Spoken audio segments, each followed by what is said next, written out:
Hello and welcome to this episode of the Joyful Friar podcast. I'm Father Nathan Castle. Happy to have you along.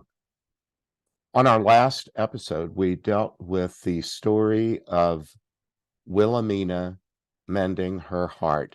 If you saw that episode, you might recall that she was a retired woman, uh, kids out of the house, grandkids growing, and she was alone, living with her husband, a quiet life. She was mending clothes one morning in what she called the front room of her house. She had the radio on, doing a task she didn't like doing. She tried to make it fun by talking to the torn clothing while she mended it. She was doing that when her husband, Eric, walked into the room and dropped dead right in front of her. She shouted at him and he hit the floor. He had a cerebral hemorrhage and died instantly. She came in a dream, as so many do in my life. She's different in that most of the time, the people who seek out the help of my prayer partners and I, it's usually because they themselves died a sudden violent death. That was not the case for her. She lived for a number of years after her husband's death, and she died a natural death. But the day that Eric died, she died inside. She was shattered, and she just never recovered from it. She explained to us that she lived outside of herself, like next to herself, and I think she just dissociated, and she grew that habit, that pattern, and did that all the way until her death. She was a Catholic woman who did believe in an afterlife. She did presume that she was going to live after she died, but she had it in mind that she just hoped that everything would reset and all would be well and happy. Well, she discovered in her afterlife that there were people there to help and assist, but they told her, we can't do it for you. It's not automatic. You used to live in your heart and act from your heart, but you've forgotten how. But we can remind you, you can relearn it because you used to be good at it. So you can go back and find that earlier episode if you're not familiar with her story, but that should give you a little bit of an idea. When she came to us, it's always the case that the ones who come to us are ready for a major passage from a level of afterlife presence activity that's primarily therapeutic. We get people that at the time of their death needed extra help, and so the extra help is provided. But as people heal and grow stronger, there comes a point where they don't need that anymore. And so my prayer partners and I are like the discharge staff in some sort of a medical continuum. We help them out the door, but they're going to need a companion. They're going to need a guide because they're going somewhere they haven't been before. So we help with that. Well, in her story, she had shut down to the point where she interacted at only the most superficial level with anybody. She wouldn't let anyone near her. It was too painful to live in her heart, and so she created a painless space next to it, but it was at great cost. Nobody ever got to really interact with her from her heart for the rest of her years. And that included her children, who perhaps would have enjoyed a continuing vibrant relationship with their mother. The grandkids had to interact with what she called this weird, cranky version of herself. So in the end, she used a phrase, and she said, I've never used this phrase before, but I'm going to use it now, a cautionary tale. She said, I wouldn't mind at all if you tell my story to people as a cautionary tale. If it would help people, I don't mind if you use my story to say, don't do what I did. I think that's very loving and very humble. But Wilhelmina is still alive in the afterlife. And if you happen to be going through debilitating grief, you have a friend in Wilhelmina. All you'd need to do is go into prayer and ask for her companionship. And I'm sure it would be there in a heartbeat. the way that we've structured these episodes of the podcast that deal with people that we've written about in our books, we tell the story first, and then in a subsequent podcast, which is this one, we do what we call compassionate response to that story. And then next week's episode will be a spiritual practice that might help someone who finds this story compelling. So today we're dealing with a compassionate response. Compassion, co and com mean with, and passion means to suffer. So to feel deeply. So when we are being compassionate, we're willing to suffer with someone else, to be a companion of theirs as they go through a difficult time in their life. So after I tell stories, either now in this podcast or previously in the books or on other as a guest on other podcasts, often I get responses through my website, through the contact form on my website, with people who might have a question, but the question really isn't necessarily one of some sort of dispassionate objectivity or curiosity.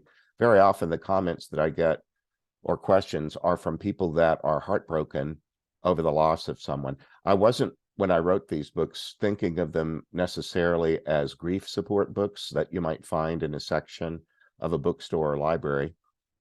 But for many people, they have that power, or they have that about them. And so I get grieving people who contact me and tell me their brokenhearted story, and I try to help them. Well, Wilhelmina would like to be on your team if that's the case for you. She would suffer with you. The main thing that she has to say, I believe, is don't be afraid to live in your heart, even if it hurts. She ruled out that possibility completely and across the board and stayed with that for years, and even stayed with that into her afterlife. She would not enter her heart because it was just too full of pain. I hope that's not the case with you right now, but if it is, do the best you can. Don't lock all the rest of us out. Wilhelmina mentioned that there's a period of time when a person's a recent widow, in her case, where people kind of give you some space and allow you to be a very wounded version of yourself. But she said after a while, if you stay that way, people kind of give up on you. If you push them away long enough, they get the message and they stay away. And that was the case with her. Well, if you feel like you're pushing people away because it hurts too much to engage, don't keep doing that. Please find another way, or at least take a break from it. Even if you live in a family or a network that doesn't do counseling, lots of people have never gone to formal counseling. Maybe a pastor. For some people in church culture, that's a little easier to do, to find pastoral counseling support at a church. You've at least found, some people are finding that online, which is why people watch podcasts like this one. Go somewhere, listen to someone, have someone listen to you. Don't just isolate. That's just on very early in the biblical story, we hear it's not good that the man should be alone. He needs a companion, a partner. So please don't isolate. That was, I think, would be one of the first things that Wilhelmina would have to say to us. And if you are trying to love and support someone who is in deep grief and they push against you, don't give up. Keep trying to find some little moment or some chink in the armor. Maybe there's something that can make that one you love laugh or remember happier times or something like that. I think when we're around people and we're trying to support them in grief, we have to be prepared sometimes to be snarled at or told to go away or mind our own business or something like that. It's a balancing act, isn't it? But in her life, she was so effective at chasing everyone away that she really did succeed in being about as isolated as a person could be. She mentioned that her children did what they could, and she wasn't angry at them when it came time for her to move to a nursing home because of increasing frailty. She mentioned that they did a good job of caring for her financial affairs and her house, but that's really all she'd tolerate. Anyway, I would just say if there's somebody that you know is in great pain because of grief and they try to push you away, do the best you can and try to find some little level where they will permit presence. You know, for her, it didn't happen in this life, but in the afterlife, the people who were helping her, they told her that, well, you're going slow, your progress is slow because you're only allowing us to help you at a slow pace. We'll continue to do that. Eventually, of course, she recognized that she wasn't always the slowest kid in the room and that she was capable of moving faster. Part of the way they worked with her is they started bringing around little girls that she had gone to school with. And then the idea of hopscotch, that little game that you play with chalk on a sidewalk and a stone, she remembered jumping and moving and being happy and carefree. They brought around people just to help her remember a part of herself that she might have otherwise forgotten. That might be a strategy if you're dealing with someone you'd love to accompany through their grief. Maybe you can bring out photo albums, or you can do something that helps them remember a happier time and maybe look forward to something with hope. She had these little visitors that would sometimes say, well, one of these days, you know, when we leave here, we're going to go shopping or we're going to go on a visit. Next time, maybe you can come with us. They gave her a little bit of a something that she might be able to look forward to. Maybe you can do that. In the end, when I wrote her chapter, I talked about 3 values. One of them was introspection, to look inside of, and that's what she postponed doing for so long. But eventually, she did get there with the help of people who were some of her afterlife support team. She was willing to look inside, and part of what she saw wasn't just brokenheartedness and crankiness. She saw that she used to be a person who could be good at a thing and who could improve and who could enjoy. That began to be kind of a new foundation for a new way of thinking about herself that was really an old way of thinking about herself. She didn't need to stay somebody that was always closed off from her heart. She could live in it, and she used to be good at it. So introspection is important. I called her compliant in a very positive sense. She received afterlife help from helpers. Compliant means to be filled with. And she wouldn't have chosen on her own to work at living in her heart again, but there were people there who knew that would be her for her good. And she didn't completely push them away. They even told her at one point that if we will continue to work with you, but we won't let you backslide. We're going to watch you, and if you start going backwards, we're going to call you on it. And then they said, should you push away from us and refuse our help, we would have to live with that. But she said, you know, I thought to myself, that's just wrong to treat people that are kind and trying to be helpful that way. She even used the word sin. She was a practicing Catholic. The word sin in the biblical languages of Greek and Hebrew, both of them refer to sin with an archery metaphor. Both in Greek and Hebrew, the words for sin are from archery. So they presume that the archer is aiming at a thing but misses. That's all a sin is a failed attempt. You were trying to do a thing, but your aim and your execution was poor. Doesn't mean you're rotten to the core. It just means you swung and missed. So she wasn't going to allow herself to be completely sinful toward people who were trying to help her. That's the way she framed it in her own imagination.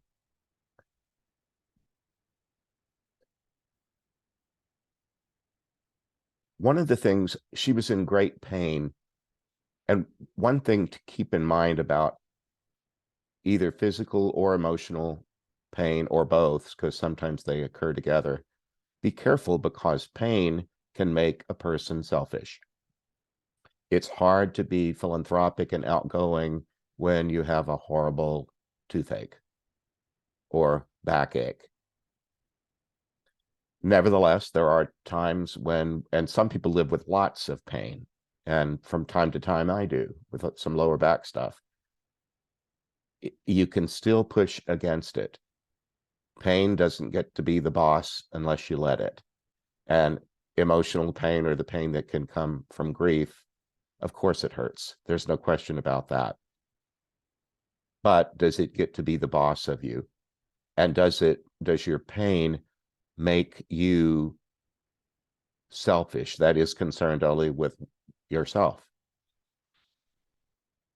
Well, it might not feel like a choice, but there's a choice in there.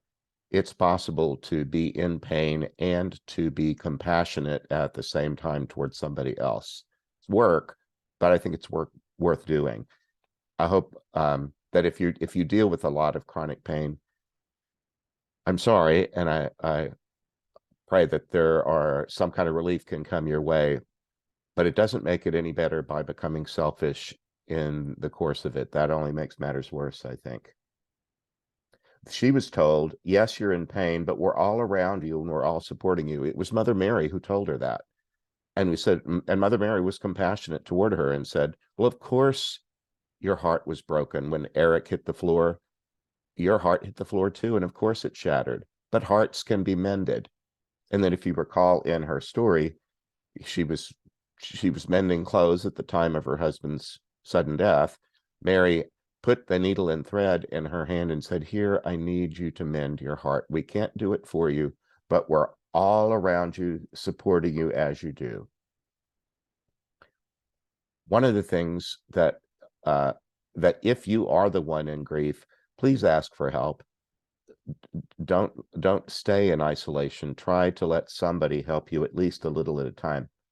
That might be going a little bit more into next episode of the Joyful Friar, which is spiritual practice. But I'm thinking of how in any of the 12-step programs like AA, they don't let you focus on the enormity of the problem, like being alcoholic and facing a life of trying to overcome an addiction that just screams in your flesh for your drug of choice. They just try to get you to take it a day at a time, or a moment at a time, this moment, and then the next moment, one moment at a time, living in the present. That can be a help with moving through grief. Just not allowing yourself to dwell on the fact, oh, I'll never see the loved one again, or how long is this going to go on? It's never going to stop. None of that is helpful. It's just, if you have to move through a painful time, move through it one moment at a time and do the best you can to ask for the help that you need. I was looking at the words console and comfort, especially comfort. Console has to be with to comfort. But so then I went to comfort, and I wasn't surprised to see the FORT at the end is related to fortify. To comfort a person is to strengthen them, to be with them in a way that strengthens them.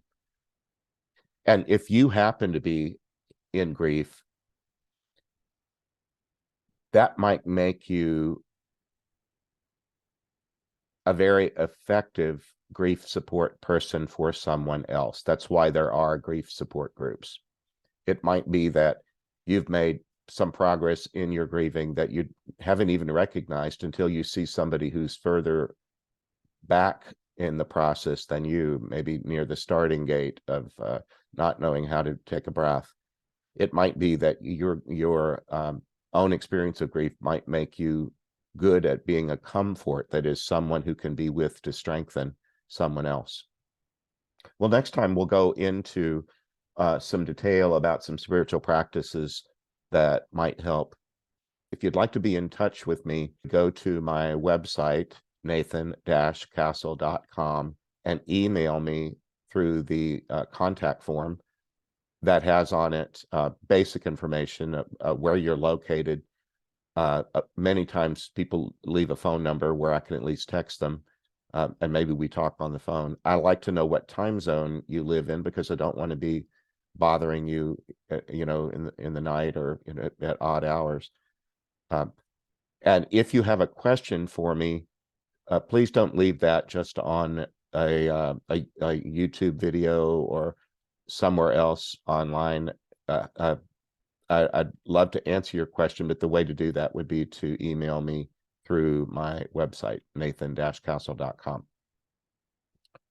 Well, anyway, I'm glad that you were with me today, and I wish you all the best. Please join me again next time, where we'll do the third of a three-part series of Wilhelmina's story, which will be spiritual practices that might help in some way with issues that story evokes.